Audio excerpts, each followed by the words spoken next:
So let's go ahead and get started today. So our essential question for today is how can fostering classroom talk help transform that learning environment into a student-centered, inquiry-oriented community of learners? So just in a nutshell, how can we take that fostering that productive talk and using it to the advantage of our students so that they become those self-efficacy in inquiry-based learning opportunities in the classroom? And so thinking about questioning and thinking and understanding, we can probably agree that those are what fuels the classroom, right? Questioning, thinking, and understanding is what we want our students to do. And by the way, those are active verbs. So we want our students to actively question. We want them to actively think, and we want them to actively understand what's going on. So, Laura, as we're looking at the words, thinking about classroom talk, why do you think we need that productive talk in the classroom? What do you think? So I think fostering student discourse is extremely important, especially in today's day and age, so that the teachers understand if the students know what's going on. Did they master that topic? Did they learn more? Do you need to reteach something? And so definitely having that discussion in the classroom is extremely helpful to be able to gauge and check for understanding. Right. And some of it is really intentional. Do you agree? Like if we're going to have productive talk, it has to be kind of a learned behavior. And it's so important that as educators that we somehow influence the way that our students are engaging in those meaningful conversations in the classroom, right? Having those thought-provoking experiences. And it's also important to make sure that you have a positive environment in the classroom so that students feel comfortable to be able to maybe say if they don't understand something or to be able to speak up and help another student in the classroom. So establishing it as a routine in your classroom is extremely important. I like that. And I also think about, it's not just the classroom, but we're also helping beyond the classroom, right? Having those critical conversations and being able to respond in a citizenship kind of way, right? That's so important in today's environment. We want our students to have those kind conversations. So in today's webinar, we're just going to show you a few ways to foster that classroom talk. And that's going to help transform that learning environment into that student-centered, inquiry-oriented community. And we're going to use it through Smart Learning Suite Online. So some of you who are here today have had some experiences with Smart Learning Suite Online. I see some familiar names that have come with us each week, and we are so grateful for you to keep coming back to our webinars. But really what we want to show you is that no matter what you're using, how do you transform your classroom into that place of a safe environment so students can have that productive talk. So to begin, one way to do this is to identify the entry point of each of our students. And of course, their comfort zones. And at this point of the year, you probably know what your students' comfort zones are. But it's never too late to think about it and help our learners shape their learning environment and really start to pass that baton to our students and letting them kind of orchestrate what's going to happen in the classroom. So what I would love for you to do is, if you are in a new tab, and Laura's put it in the chat, I would love for you to join me at hellosmart.com in a new tab or on another device.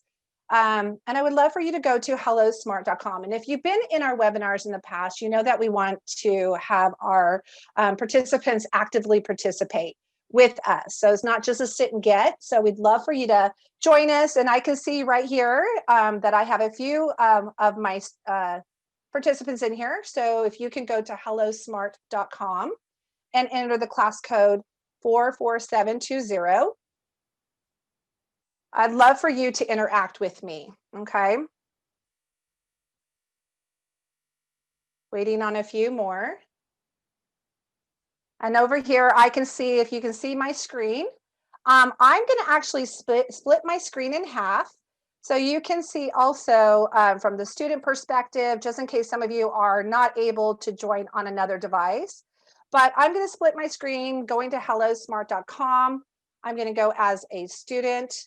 I'm going to sign in either with Google or Microsoft, and today I'm going to be Google. And what I would like to do is actually go in. Let's see if I can do this. Okay. I'm going to join as a guest, and I'm going to put in the code 44720.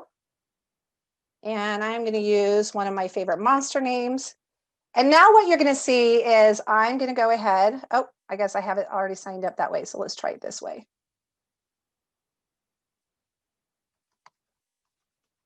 Okay, let's try it that way.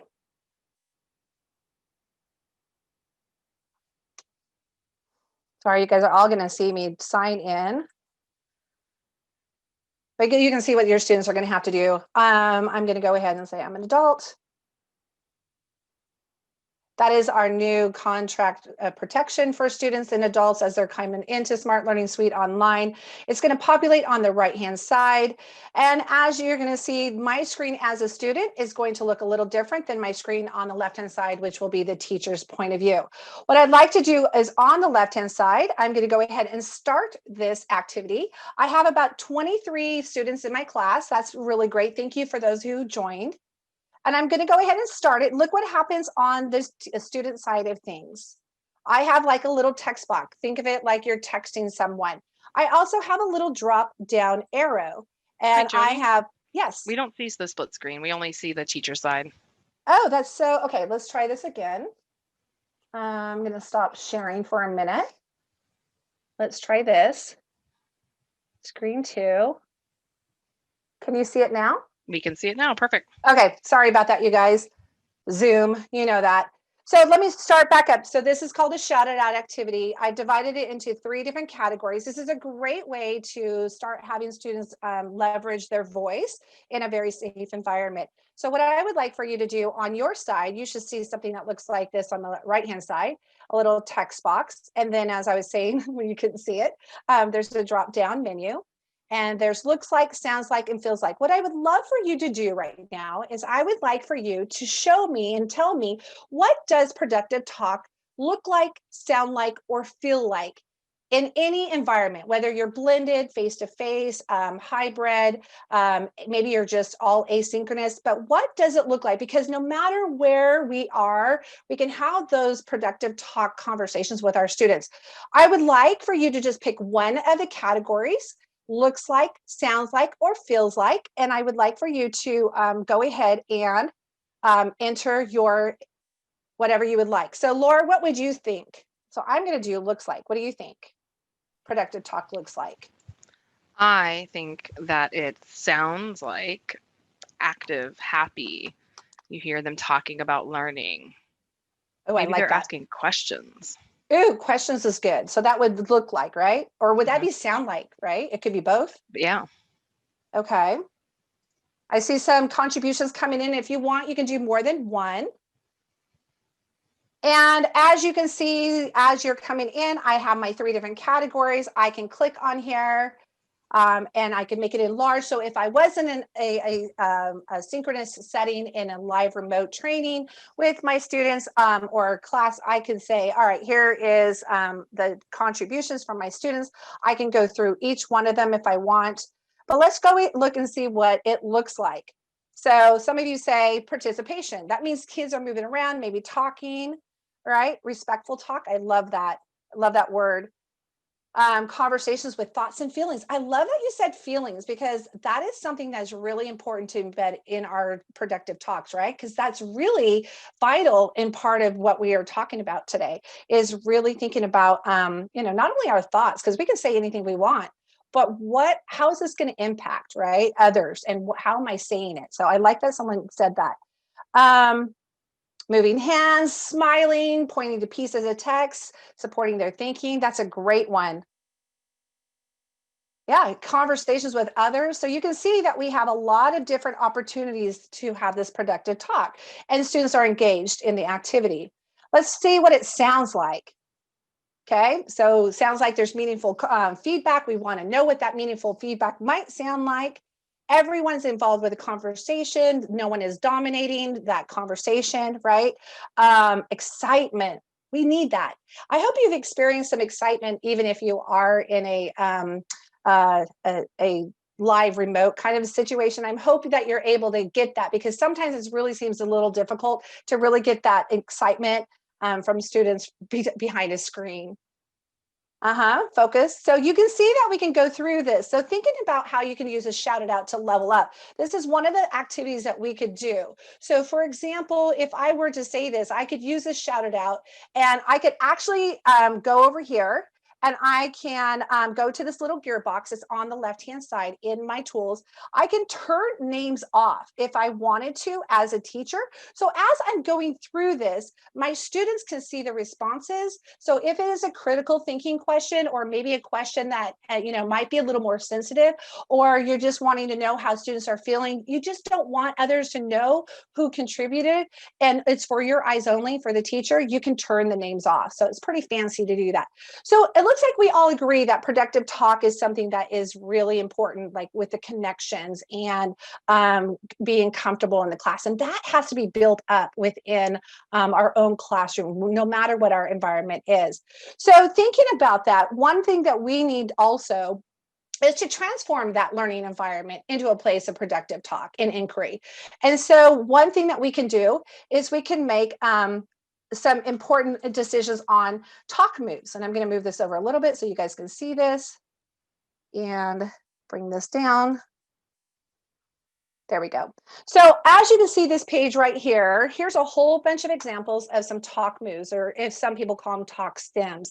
So what exactly are they? Well, we all have already agreed that not all talk can promotes learning. I mean, there's some things that just are not in that equation, which means that students need to really learn how to use that productive academic conversation to sustain their learning. And having that meaningful conversation helps deepen their understanding. Remember, that's what we want: questioning, thinking, and understanding from our students. So having this opportunity for students to have a moment to work on their talk stems until it becomes a habit. And so this is an opportunity for students, like this page right here. You can have this one page, use it in any of your conversations with your students that you're having on any lesson. And then all I need to do over here is I want to go back up to my class management tool, and I'm going to convert it right on the fly in front of you into an individual handout. Now, what happens is I want you to watch your screen. And if you're not on another device, I want you to watch this side over here. Notice that each of my students, once they click start, has their own copy of this. So let's say that students are having a really great conversation, about a certain topic, and now you want them to have the opportunity to create some talk stems. Well, what they can do here is give them some time in class, and they can go through each one of these and decide, do I want to make a statement? I think, and then they can bring it on down, and then they can create a talk stem. So go ahead and try that. One thing I want to point out is notice, have you seen this feature yet in Smart Learning Suite Online? It's one of our newest features, and you can go ahead and click in the upper right-hand corner, and you can hear audio about what you can do as a student on this page. And the best part about it is that it's siloed, which means each of you have your own copy. You can hear it and go back and repeat it if you need to. But I can, as a teacher, go more into depth with the audio, and I can ask, driving questions. I can remind them of some of the things that they might be needing to do. Or maybe I might pose a question or a topic, and now they have to create some talk moves. Now, the other thing is that as I go through this, I am happy to go into each of my students and I can see how they are doing. And I'm right here in Dr. Crafts, and I can go in here and give some live feedback to my, with my students. Let's go back to Dr. Craft. Here we go. And I can come right inside here, and I can use my text tool over here and click anywhere in the box. It doesn't matter. I'm going to change my font because my students know I always write in the green font. I also put my initials as a teacher right there, so they know it. Obviously, it's from me, and it's an individual handout. So I will say, I.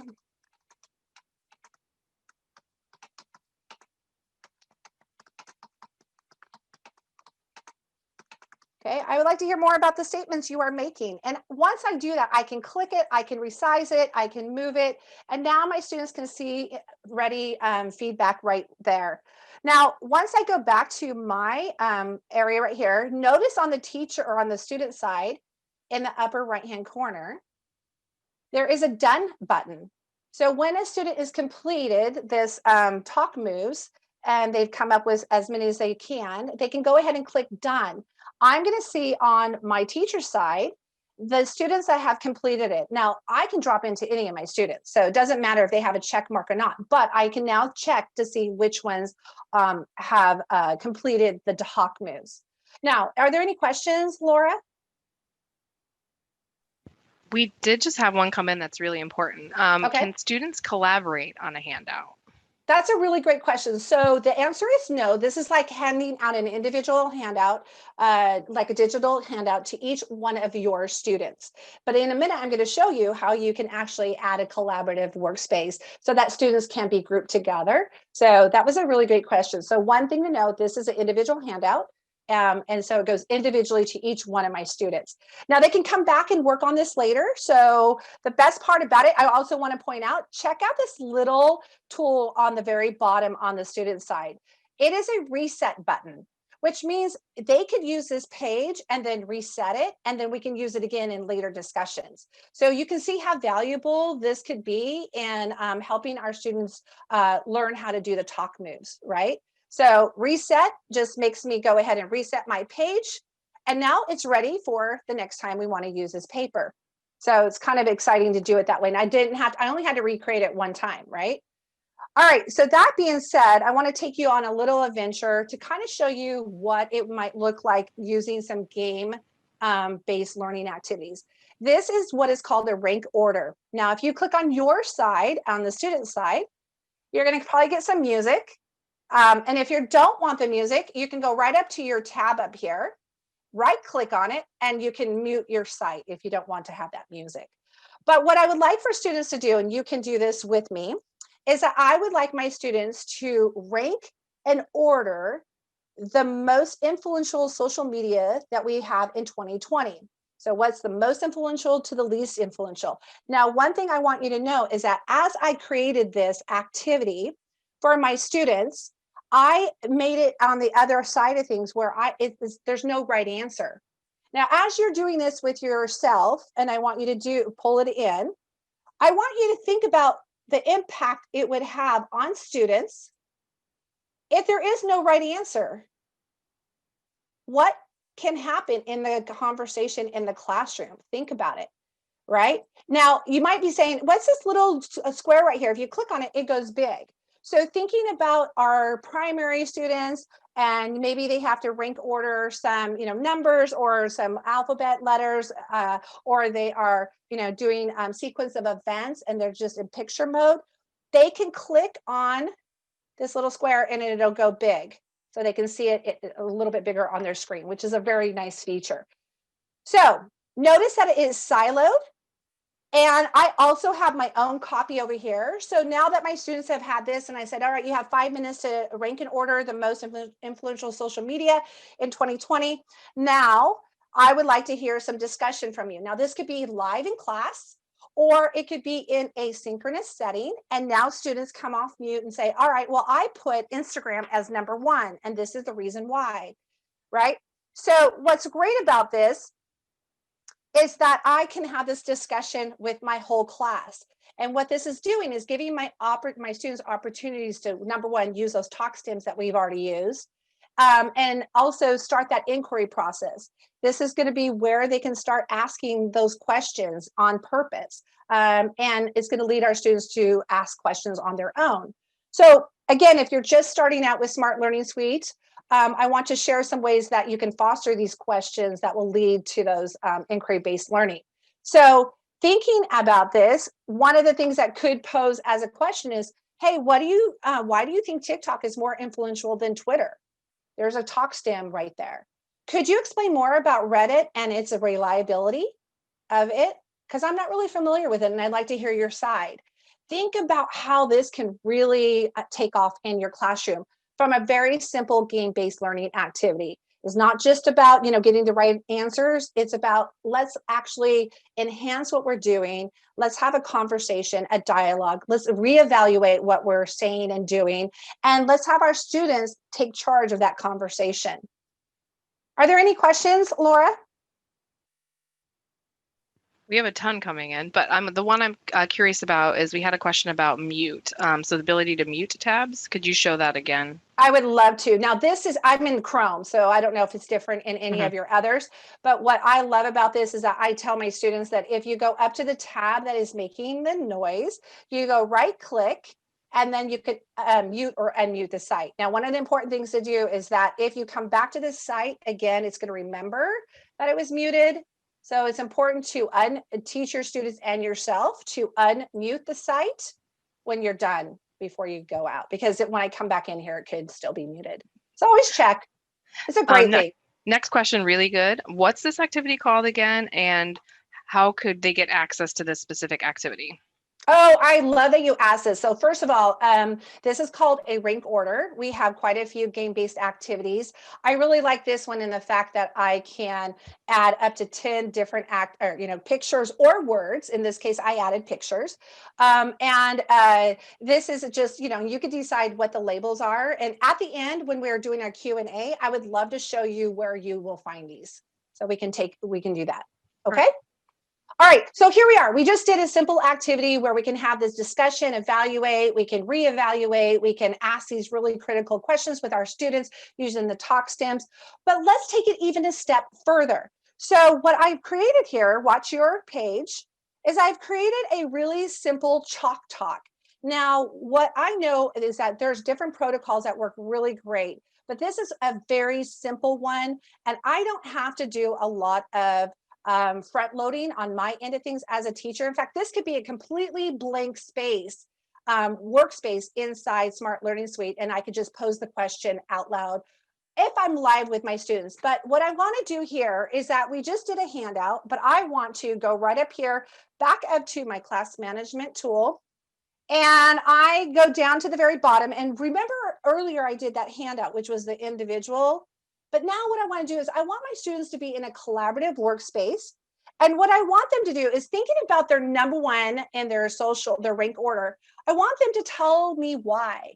Why did they pick that one as their most influential? And I want them to share that with their small group in a collaborative workspace.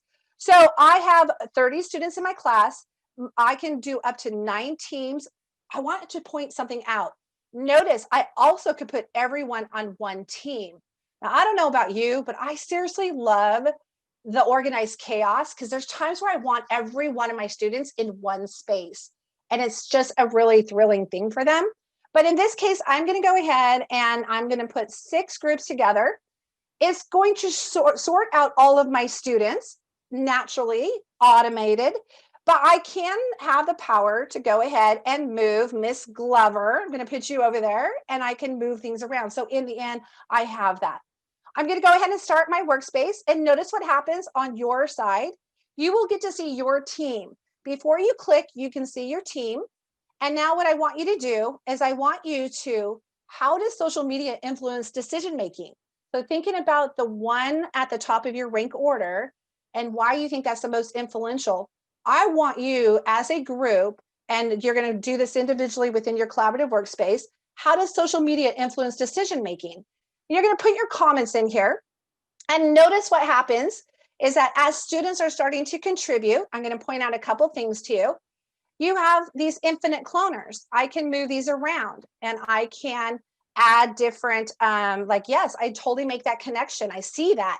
And now our students are now adding and contributing in another way on that inquiry base. And we can come back to this over and over again.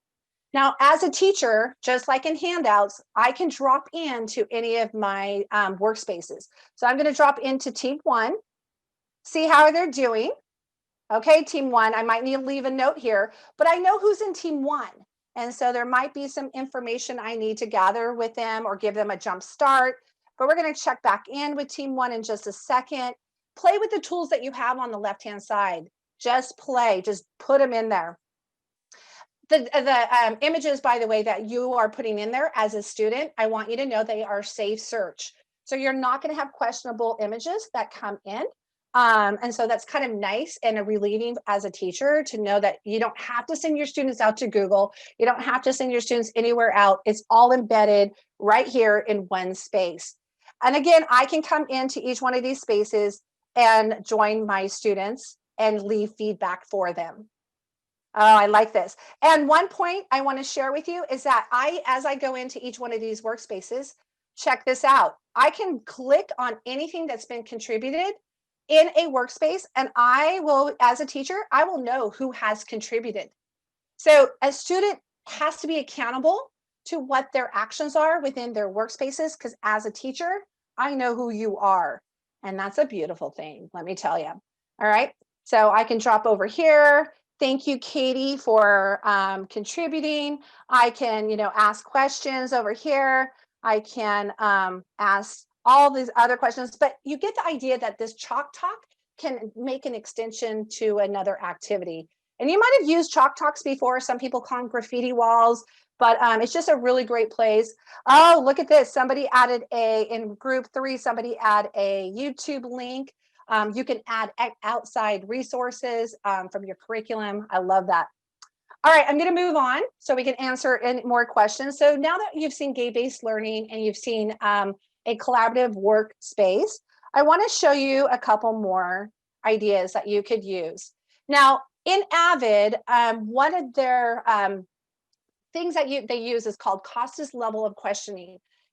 Students can ask a whole bunch of questions, but they could be surface questions. And so one of the things we want to do in an inquiry-based classroom is really start to level up the different questionings that our students, and we're asking our students. And so one of the activities here is just kind of preparing our students on that different levels of Costas level of questioning.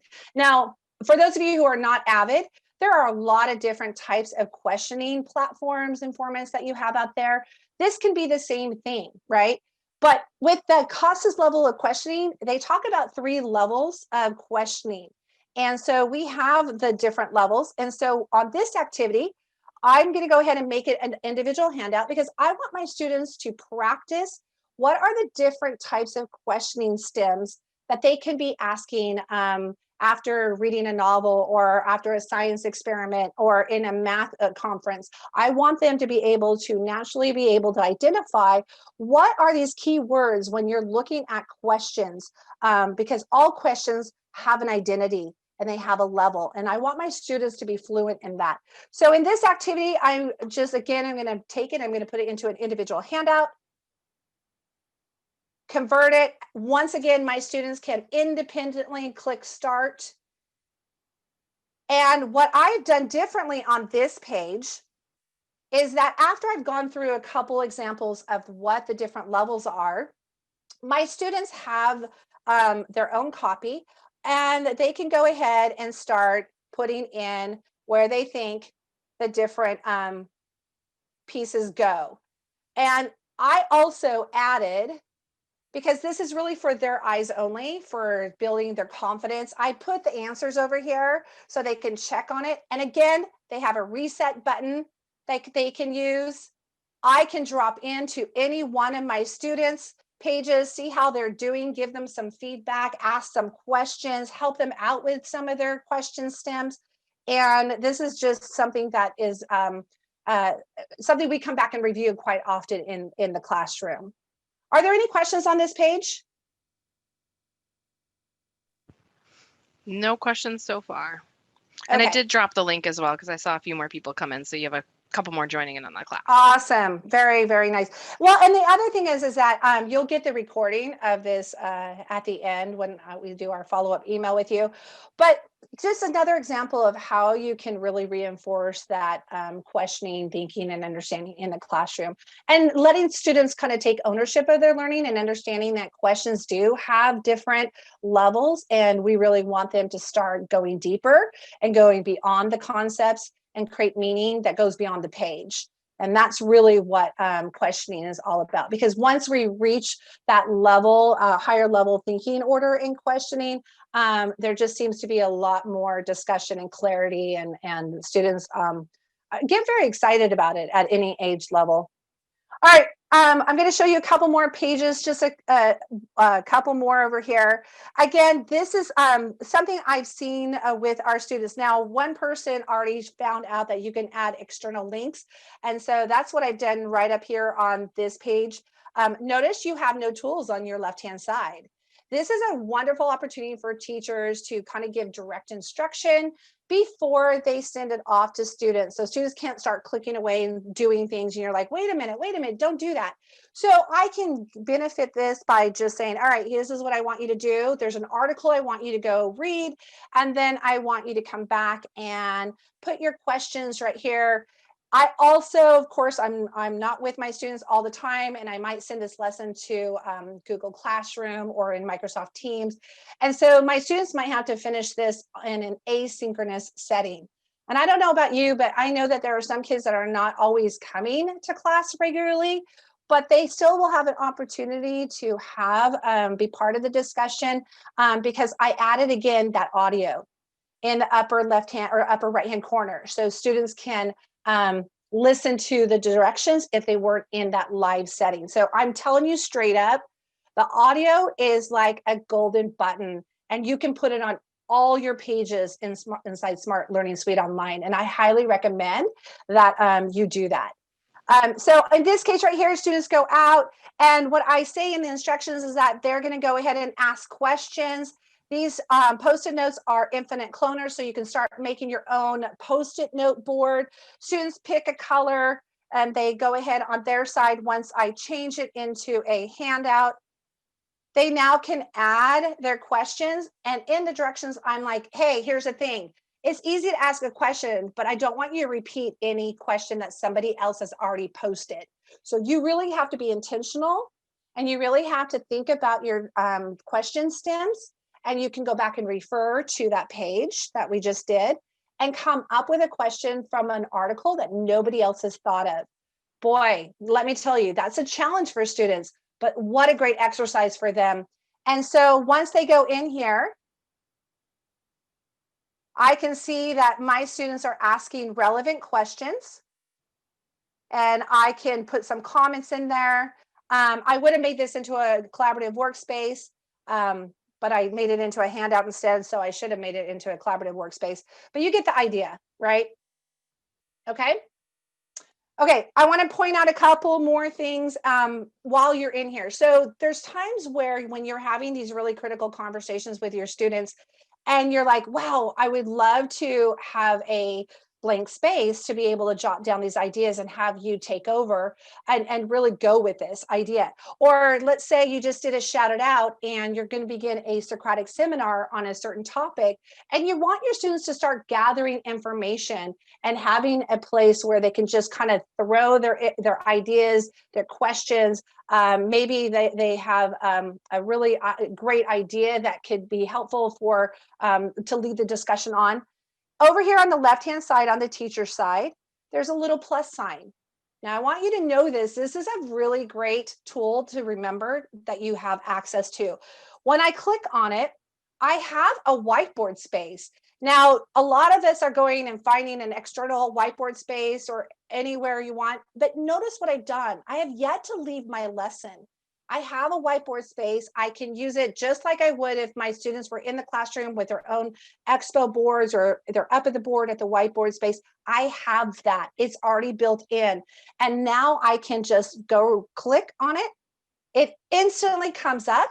We can start brainstorming as a class. We can start thinking about what we're going to be doing in our Socratic seminar or our next discussion.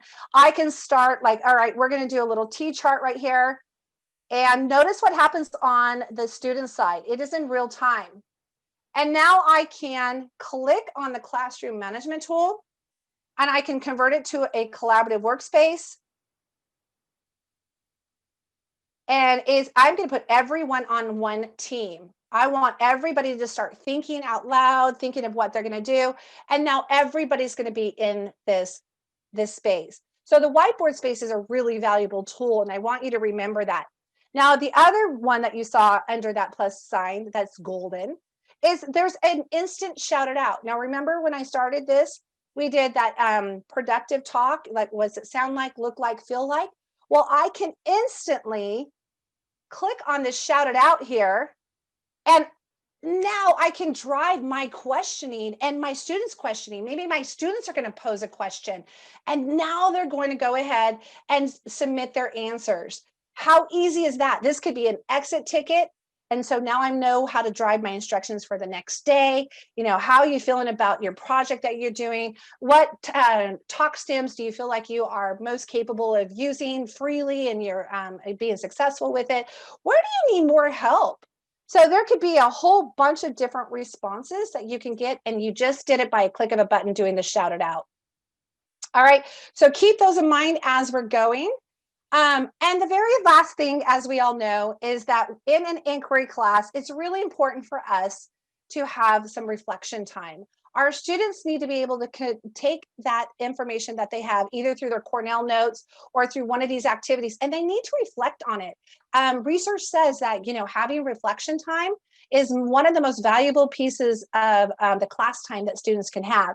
And so I'm going to actually exit my lesson to show you what we have in Smart Learning Suite online. I just clicked in the arrow up there, and I'm going to go ahead and minimize my student side. You guys are going to still be there. I'm on the teacher side now, and here is my presentation I just shared with you. Now, if I want to add some reflection to my lesson that I put into Smart Learning Suite online, I can go ahead and push this plus sign. And I've got so many opportunities here. Like, this is like so many things I can add, interactive and engaging activities. But I want to point out right here, ready-made activity resources. There are some question and reflection templates already made. If I click on it, I have all of these different activities I can do for my students depending on what my outcome is. And so let's say we just got done talking about the Yellowstone grizzlies and how they're managing them up in Yellowstone. And we've had a Socratic seminar and we're doing all this. So now I want my students to explain what they've learned. And all I did is click a button and it showed up right here in my file. And I'm ready to go. And now I can have a student reflection. All right. Is there any questions, Laura? There are a couple questions. Could Okay. you, I'll start here because you're back on this screen. Can Okay. you show again real quick how to add the whiteboard and the shout it out on the fly? Absolutely. So my whiteboard and my shout it out are always at my fingertips right here. Okay. Over on the left-hand side, go all the way down to that last quarter of your page inside Smart Learning Suite Online. There's a little plus sign. When you click on that, you have a choice between add a new whiteboard space, which is just a blank space, and a shouted out activity. So those two are right here. And those are beneficial when teachers are just, things don't ever go as planned, right? And so discussions go different ways. Let's capture those. Let's think about what the students are thinking and their thoughts and their question and their ideas, and let's gather them together. And so I have an opportunity to use a whiteboard, or I can use a shout it out. Now, when I use the whiteboard space, it might just be for me, and I'm writing the notes or the equations, or I'm showing how to do a certain process. But if I want my students to contribute, I'm going to change it to either an individual handout or a collaborative workspace. Does that make sense? I want to make sure everybody sees that. You have a choice here. You have three choices. It's for your eyes only as a teacher, or it can become a handout. Everybody gets their own copy and they can work on it, write on it, add things to it, make it make sense to them. Or it could be a collaborative workspace where they're working together in a collaborative setting. Okay. Are there any other questions? The next one was, how do you add audio? So they love the audio feature. Just curious about how you add it. I love that question. So we don't have a lot of time to show you, but I'm going to point out a couple things. Number one, let me go back here. When you are in editing mode, and I'm using my Google Drive right now, so some of you might use it suite.smarttech. You're going to float over and edit. I'm in I'm in Google, and I just click on the little hamburger up in the left-hand corner. I'm going to edit, but no matter what platform you use, it's going to come to the same window. So it's going to look the same. So right here in the very bottom, in the bottom left corner, there's a little icon that looks like an audio icon. You're going to go ahead and click on that, and it might ask you the very first time if they can have access to your microphone. Just say yes. and then just start recording. You have up to 5 minutes. And once you are finished with it, it will go ahead and, do that. You pause it. You can listen to it, delete it, start over, or you can simply add it. It shows right up here in the upper right-hand corner. It will stay there even if you send a link to your students and they're doing it asynchronously. It's a beautiful thing. All right. Any other questions? I think just one more, and then the other ones I'm answering in the chat. Okay. Is group data saved for the whiteboard after you make it collaborative, or how is data saved? Yes. So anytime you create a handout or a collaborative workspace, when students are interacting with it, the data is there. So you just simply go back into that specific collaborative workspace, and you can go in and see your students' work anytime. And don't forget what I said earlier is that if you click on any of your students' whatever they've added into their workspace, that students, you can see what they've done. So I'm going back into my workspace right here, and let's go over here to this workspace. I can click on anything that my students have done, give it a second, and I am able to drop in and go, oh, this was Katie, or this was Miss Boda.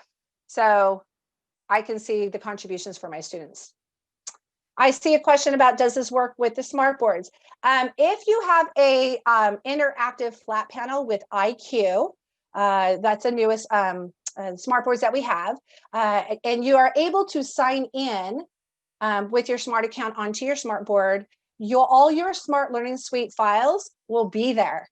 And when you log out and you go to another board anywhere in the world, you come visit Jody Bean in Oregon, you get on Jody's board, you can sign in and those lessons will be there. It's a beautiful thing. All right, I want to wrap up, and then if anybody wants to stay on, I'm happy to do that. But I want to just give you a couple extra pieces of information and challenges as you're going through this next week, because one thing we know to be true in an inquiry-based classroom is if you don't put it into practice and put it into action, it just becomes a really cool thought. And so I'm going to challenge each of you this next week to log into your Google or Microsoft through Smart Learning Suite Online. And I want you to try some of the ready-made activities that we have to help stimulate questioning and reflection after a class discussion. So use the lesson you already have. No need to reinvent the wheel. Use that, but now add a component of that interactivity that you have, and let's see how you do with that and get that discussion started with your students. And then the other thing is try out maybe one of our game-based activities like rank order.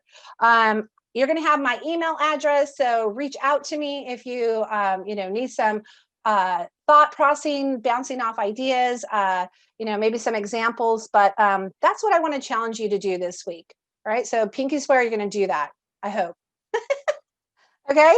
And then, of course, if you are going to join us on December 2nd, we actually have our last 2020 webinar. And if you are a Microsoft user, Jennifer, one of our professional development specialists, is going to go over how you can use suite.smarttech.com and build within there. So please join us if you are a Microsoft user on December 2nd. And you can log in and register for the event right here at the bit.ly, okay? And then finally, of course, in the follow-up, this will be coming with you, whether you are a Microsoft or a Google user, we've got you covered. We work great integrating with either one of those. There's so many exciting things we want you to be a part of. So Laura's going to put this link where we have different resources. Click on the ones that kind of you're interested in. And one of the things we love to do on my team is we like to give you bite-size PD. So nothing's going to take more than 5 to 10 minutes. So try something, go practice it, come back, try something new, and you're going to be well on your way.